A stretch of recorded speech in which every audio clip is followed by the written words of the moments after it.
9টা ধাপ 1 থেকে 3 ঘন্টার মধ্যে যেখানে কমপ্লিট হয়ে যায়, তাহলে কি এখানে ইচ্ছা করে না? অবশ্যই ইচ্ছা করে। এখানে আর কোনো যুক্তি, সকল যুক্তি অযৌক্তিক এখানে। সকল নীতি নৈতিকতা এখানে অনৈতিকতা। এরা ইচ্ছা করে। আসসালামু আলাইকুম। আপনারা যে যেখানে বসে আমার কথাগুলো শুনছেন সবাইকে ধন্যবাদ এবং শুভেচ্ছা। অনেকদিন পর আহ বেশ কিছু বিষয় নিয়ে কথা বলার জন্য আপনাদের সামনে হাজির হলাম। বিষয় প্রথমে যে বিষয়টি নিয়ে কথা বলবো সেটা হচ্ছে, আর বিভিন্ন দেশের অনলাইন বিভিন্ন মিডিয়াগুলোতে একটি খবর, বেশ গুরুত্বপূর্ণ একটা খবর আসছে। সেটা হচ্ছে যে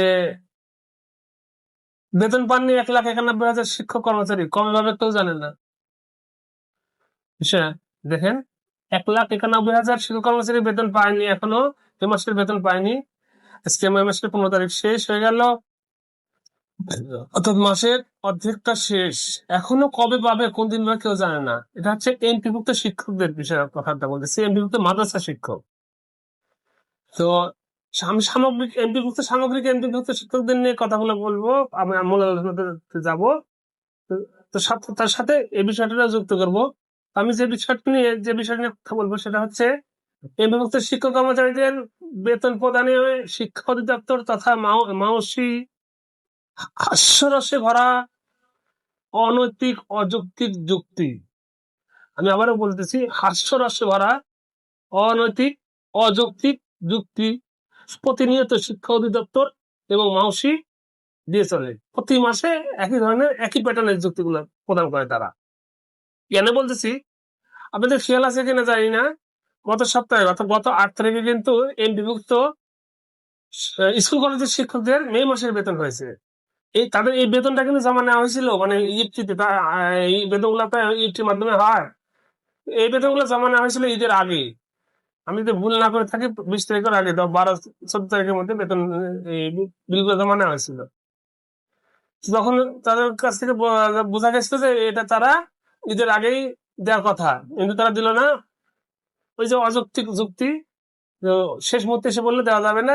কারণ মন্ত্রণালয় শিক্ষামন্ত্রী দেশের বাহিরে। দেখেন, শিক্ষামন্ত্রী দেশের বাইরে, তাই বেতন দেওয়া যাবে না। গেল একটা কথা, ভালো কথা। এরপর ঈদ পার হলো। পার হওয়ার পরও ঈদ পার হওয়ার পর স্কুল অফিস করলো মাসের 24-25 তারিখের দিকে। তখন এই আজকাল পশু তসু করতে করতে করতে করতে এরপরে মিডিয়াতে আসলো যে বিষয়গুলো, যে তারা বিভিন্ন ধরনের অজুহাত খাড়া করতে লাগলো। ওসবগুলো যে এমপিভুক্ত শিক্ষকদের বেতন প্রদানে অনেকগুলো ধাপ অতিক্রম করতে হয়, অনেকগুলো রাস্তা, অনেকগুলো পথ অতিক্রম করার পর তাদের বেতন হয়। এই নানান বিষয়গুলো তারা নিয়ে আসলো মিডিয়ার সামনে। যে তো এর মধ্যে মাসুদ থেকে একদিন বিট দেওয়া হলো যে কেন এই এমপিভুক্ত শিক্ষকদের বেতন প্রদানে এত দেরি হয়। তো মাসির যে উপস্থাপনা যেটা ছিল, মাসির যে যুক্তি ছিল, ওই যুক্তিগুলোকে আমি বলতেছি হাস্যরসে ভরা অযৌক্তিক যুক্তি। যে এমপিভুক্ত শিক্ষকদের বেতন প্রদানে 18টি ধাপ নাকি অতিক্রম করতে হয়, এবং তারা সেই ধাপগুলোর কথা বলছে। কি কি ধাপ? প্রথমে অনলাইনে এমপিভুক্ত করা, মানে এমপিভুক্ত করার জন্য আবেদন করতে হয়। এরপরে সেই আবেদনগুলো আঞ্চলিক কার্যালয়ের মাধ্যমে আঞ্চলিক কার্যালয়ে পৌঁছে, যেমন স্কুল কলেজ হলেও উপজেলা মাধ্যমিক শিক্ষা অফিসে। তারপরে আপনার হচ্ছে স্কুল হলে উপজেলা মাধ্যমিক শিক্ষা অফিসে, কলেজ হলে জেলা শিক্ষা অফিস হয়ে আঞ্চলিক শিক্ষা অফিসে যায়, ডিডি অফিসে যায়। সেখান থেকে যায় মাওসির এমপি সভায়, মানে মাওসিতে যায়, সেখানে এমপি সভা উপস্থাপন করা হয়। তারপর সেখান থেকে ইএমএসএল এ পাঠানো হয় যাচাই বাছাই করার জন্য। ইএমএসএল যাচাই বাছাই করে, পরীক্ষা নিরীক্ষা করে, বিভিন্ন কাগজপত্র পরীক্ষা নিরীক্ষা করে ইন্ডেক্স প্রদান করে। এরপর 6 নম্বর ধাপ ইএফটিতে বিল জমা দিতে হয়। প্রত্যেকটা প্রতিষ্ঠানে ইএফটি ড্যাশবোর্ড আছে, সেখানে প্রত্যেকটা শিক্ষক কর্মচারী বেতন বিল করে জমা দিতে হয়। জমা দেওয়ার পর এটা যাচাই বাছাইয়ের জন্য আইবাসে পাঠানো হয়। যাচাই বাছাই শেষে আইবাস আবার মাউসিতে পাঠায়। মাউসি এবার ইএমএসএল এটা যাচাই বাছাই করে শিক্ষক কর্মচারীদের তথ্য প্রসেস করে মন্ত্রণালয়ে পাঠায়। মন্ত্রণালয় অনুমোদনের জন্য, বেতন অনুমোদনের জন্য। এই হচ্ছে 9টা ধাপ। এই বলতে গেলে 9টা ধাপ। এর মধ্যে প্রথম যে 5টা ধাপ, এই 5টা ধাপ সকলের জন্য না। এই 5টা ধাপ শুধু নতুন যারা এন্ট্রিভুক্ত হয়, নতুন যারা এই পেশায় ঢুকে তাদের জন্য 5টা ধাপ করতে হয়। অর্থাৎ এই 5টা ধাপ প্রতি মাসে সকল শিক্ষা কর্মচারীদের না। 6 নম্বর ধাপ থেকে কর্মরত শিক্ষকদের জন্য 6 নম্বর ধাপ থেকে শুরু। 6, 7, 8, 9 এখন এই জিনিসটা খেয়াল করে দেখেন, আমি এখানে কথাগুলো কেন আমি নোটিস করতেছি। 9 নম্বর ধাপ গত 8 তারিখে, এই মাসে 8 তারিখে, গত 8 তারিখে অর্থাৎ তারিখে মে মাসের বেতন ইন্ডিয়াতে আসে 8 তারিখে, মত অনুমোদন পেয়ে গেছে, পাইছে 8 তারিখে। তো তারপরে বাকি থাকে আরো 9টা ধাপ, শিক্ষা মন্ত্রণালয়ের অনুমোদন, তারপর জিও জারি, তারপরে হচ্ছে আবার আইবাসে পাঠাতে হয়, তারপরে মাওসি, ডিডিও অর্থাৎ ডিসবার্জিং এন্ড ওই অফিসারের নিকট নাকি পাঠাতে হয়।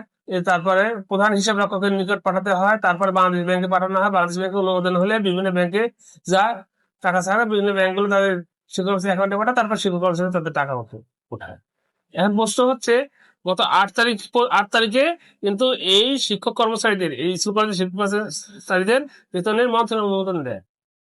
এবং আমাদের সৌভাগ্যক্রমে এই 8 তারিখে এই বিষয়ের যে জটিলতা নিয়ে সংসদে এমপি, আমাদের প্রাক্তন মানে শিক্ষক সংগঠনের শিক্ষক ঐক্য জোটের নেতা সেলিম ভুঁইয়া এই সংসদে এই বিষয়টা কথা বলেন যে শিক্ষক কর্মচারীরা ঈদের আগে কেন বেতন পেল না। খেয়াল করে দেখেন, গত 9টা ধাপ 20-22 দিনের মধ্যে 9টা ধাপ কমপ্লিট করা হয়েছে, মানে 9টা মানে 3টে ধাপ। আর যখনই সংসদে কথা উঠলো 8টা ধাপের মধ্যে বাকি যে 9টা ধাপ ছিল, এই 9টা ধাপ 1 থেকে 1.5 ঘন্টার মধ্যে পূরণ হয়ে গেল। কি করে? এই বাকি 9টা ধাপ কি কি ধাপ ছিল খেয়াল করে দেখেন। শিক্ষকদের অনুমোদন তো হয়েছে, এরপরে যে ধাপগুলো ছিল জিও জারি, তারপরে পুনরায় আইবাসে পাঠাতে হয় সেই বিষয়টা, আইবাস থেকে আবার মাওসির দ্বিতীয়তে পাঠায়, দ্বিতীয় থেকে প্রধান হিসাব রক্ষকের নিকট যা ফাইল, তারপর বাংলাদেশ ব্যাংকে পাঠানো হয়, বাংলাদেশ ব্যাংকের থেকে বিভিন্ন ব্যাংকে অর্থ পাঠা দেয়, যে ব্যাংকে যে পরিমাণ টাকা লাগবে সংশ্লিষ্ট ব্যাংকগুলো এই তারপর সেই অর্থগুলো বিভিন্ন শিক্ষক অ্যাকাউন্টে পাঠায়, এরপরে শিক্ষক কর্মচারীরা উঠায়। তো এই প্রসেসটা যখনই সংসদে কথা উঠলো তখনই এই বিষয়টা, এই 9টা প্রসেস, 9টা ধাপ 1 থেকে 1.5 ঘন্টার মধ্যে হয়ে গেল। তাহলে এটা আপনি কি বলবেন? দেখি হাস্যরস্য ভরা না? প্রতিনিয়ত এই বিভক্ত শিক্ষক কর্মচারীর বেতন নিয়ে এই মাওসি এবং শিক্ষকদের কিছু অসাধু, দুর্নীতিবাজ, দুর্নীতি পরায়ণ, একটি স্বার্থলোভী, স্বার্থন্বেষী এই কর্মকর্তা কর্মচারীরা প্রতিনিয়ত এই যে ধোঁকাবাজি গুলো করে যাচ্ছে, যে এই কারণে দেরি হচ্ছে। এই যে মানুষের ইএমএস সেল নামে একটা সেল আছে, যারা প্রতিনিয়ত ভুল তথ্য প্রদান করে থাকে। পাশাপাশি হ্যাঁ, এখানে যে ভালো অফিসার দিয়ে একটা নাই তা কিন্তু না আছে, কিন্তু অধিকাংশ অফিসারদের তাদের হাব ভাব এমন, তারা বিশাল কিছু, এবং প্রতিনিয়ত তারা ভুল তথ্য প্রতিনিয়ত এই মানুষ এবং শিক্ষা দপ্তর মিললে এই বিভক্ত শিক্ষক কর্মচারীদের এই বেতন নিয়ে তারা একটি সুন্দর সুদ বাণিজ্য করে যাচ্ছে।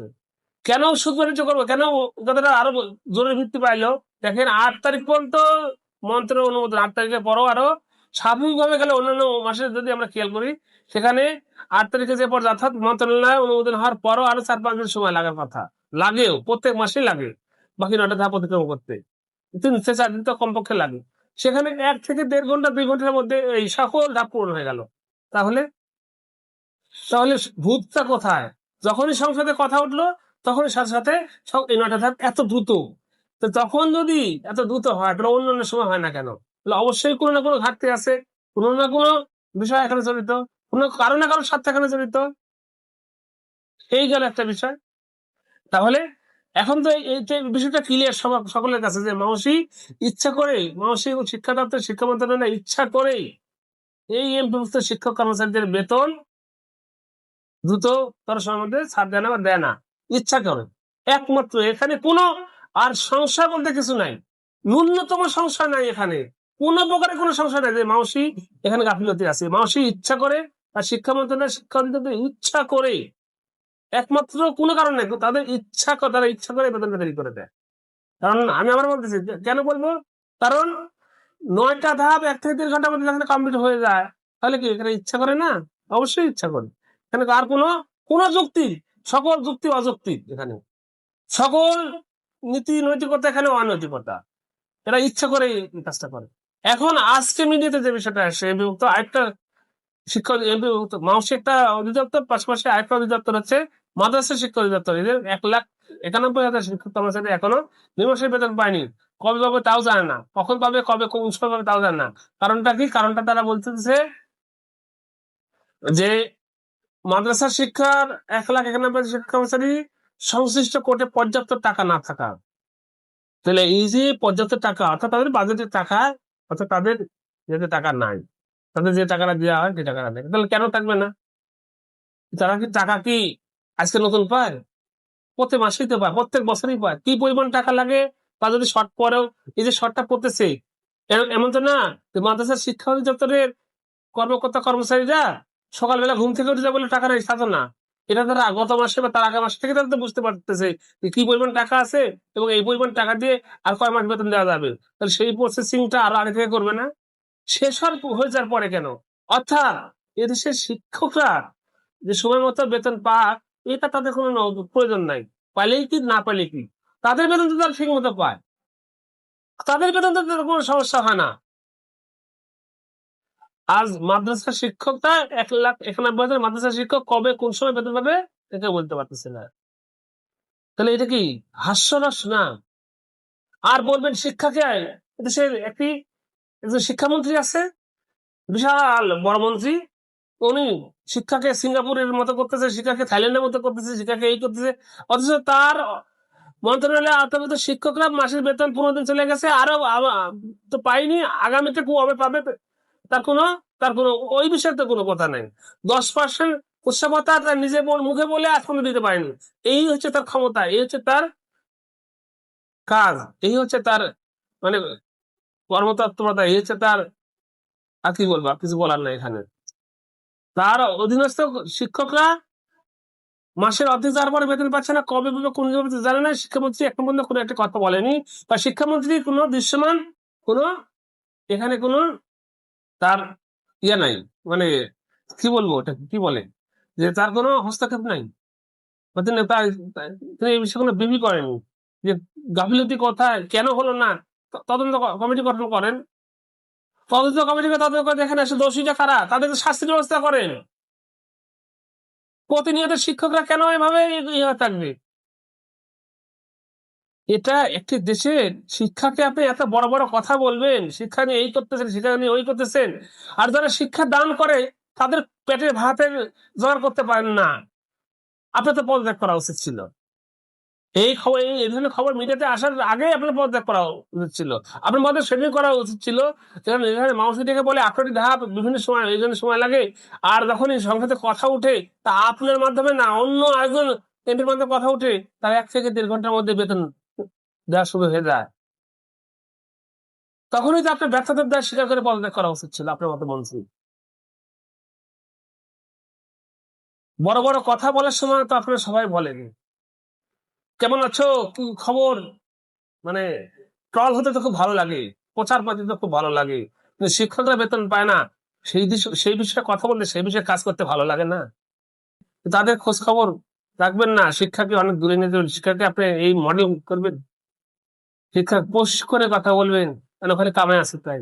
আর শিক্ষকদের বেতন দেখলে তো কামাই, মানে সঠিক সময় দিতে কামাই হবে না, দেরি করে দিলে ওটার কাছে সুদ বাণিজ্য পাওয়া যাবে। এই জন্য এটা নিয়ে কোনো ইয়ে নেই, ভ্রুক্ষেপ নেই। তো আশা করব সকলেই, প্রত্যেকটি শিক্ষক প্রতিবাদী হওয়ার চেষ্টা করেন, অন্যায়ের বিরুদ্ধে কথা বলেন, অন্যায়কে প্রশ্রয় দিবেন না। প্রতিবাদ করার রাস্তা, প্রতিবাদ করার অস্ত্র এখন সকল আমাদের সকল সামনে আছে। সবাই প্রতিবাদ করেন, সামাজিক যোগাযোগ মাধ্যমে প্রতিবাদ ছেড়ে ফেলেন, আপনি আপনার অধিকার নিজে আদায় করার ব্যবস্থা করেন। আপনার অধিকার আপনাকে এরা দিবে না, দিবে না এরা। এরা অধিকার থেকে আপনাকে কিভাবে বঞ্চিত করে রাখা যায় সেই ব্যবস্থা করবে এরা প্রতিনিয়ত, সেই রাস্তায়, সেটা ভালো জানে।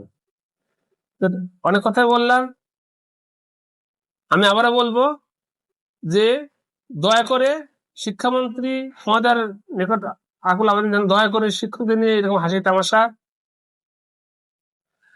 এই বেতন প্রদানের যে হাস্যরসমূলক কথাবার্তা বন্ধ করে কি যত দ্রুত সময়ের মধ্যে যে মাদ্রাসা শিক্ষকদের বেতনের ব্যবস্থা করেন, এবং প্রতি মাসে এই অযৌক্তিক যুক্তি দেখিয়ে বেতন প্রদান দিলে এই ব্যবস্থা থেকে পরে আসার চেষ্টা করেন, এছাড়া এই ব্যবস্থা ভেঙে পড়বে। এখন কথাগুলো যারা শুনলেন তাদেরকে সবাইকে ধন্যবাদ শরীর জানিয়ে আজকের মধ্যে এখানে বিদায় নিচ্ছি। Thanks for watching, until then, আল্লাহ হাফেজ, ধন্যবাদ সবাইকে।